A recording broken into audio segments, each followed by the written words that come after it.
After decades, this man finally on trial for killing a beautiful Wisconsin girl.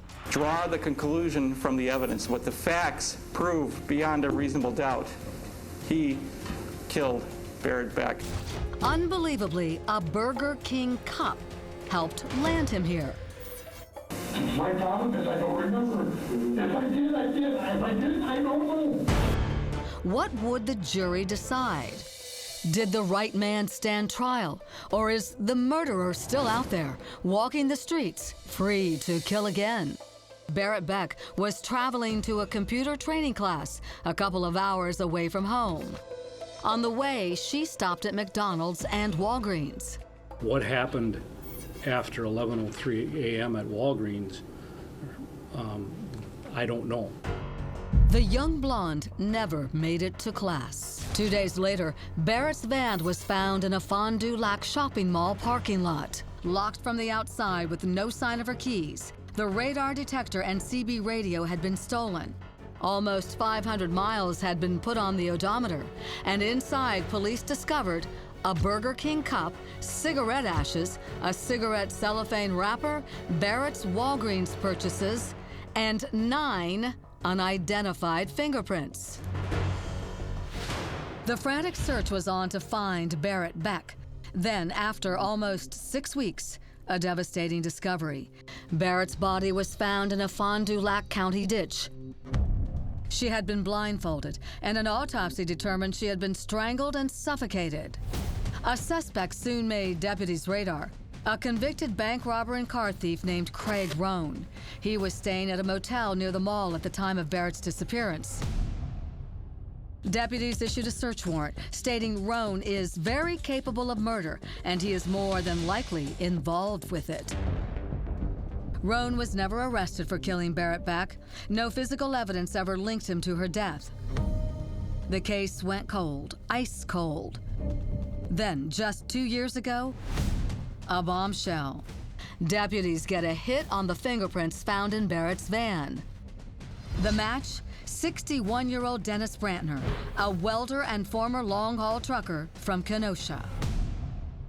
Brantner's fingerprints were found on the Burger King cup, cellophane cigarette wrapper, a few other items, and an internal window.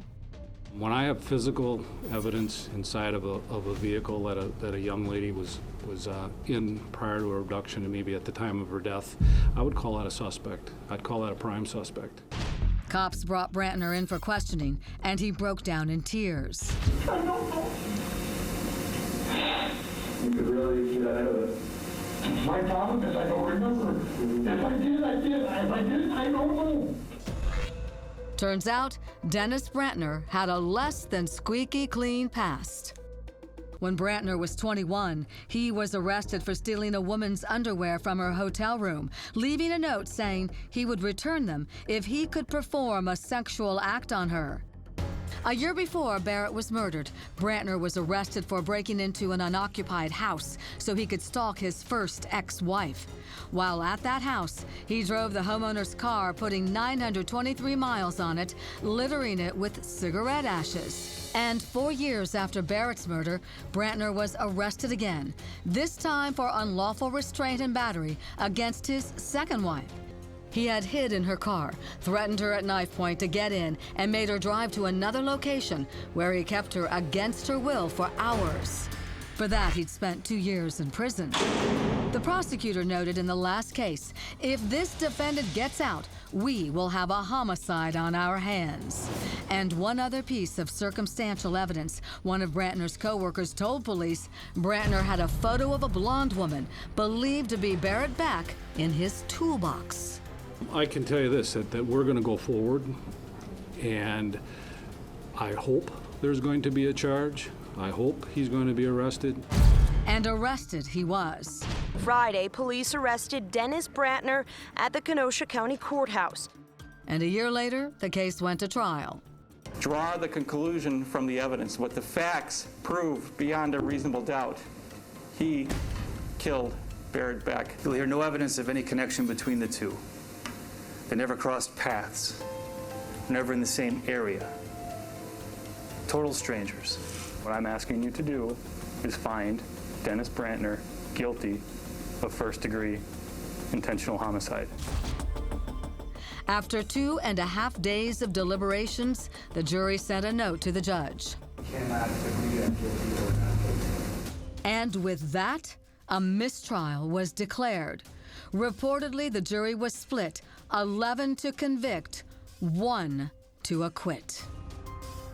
All left the courtroom hoping for a different outcome, especially Berit Beck's family, who spoke to the press through their pastor. Those that have continued to pray for and support us through this difficult time. We ask for privacy for the family as they gather their thoughts and seek the Lord as they move forward with the next step. Despite a mistrial, Dennis Brantner did not walk free. At the time of his arrest, cops found prescription pills hidden in his boot. He was eventually convicted of drug possession and sentenced to 6 years in prison and 11 years extended supervision and 7 years probation. The questions aren't answered yet. Now all wait for what's to come, and Berit Beck's family holds out hope that one day justice will be served. And the first step for justice has already begun as the prosecution has decided to retry the case.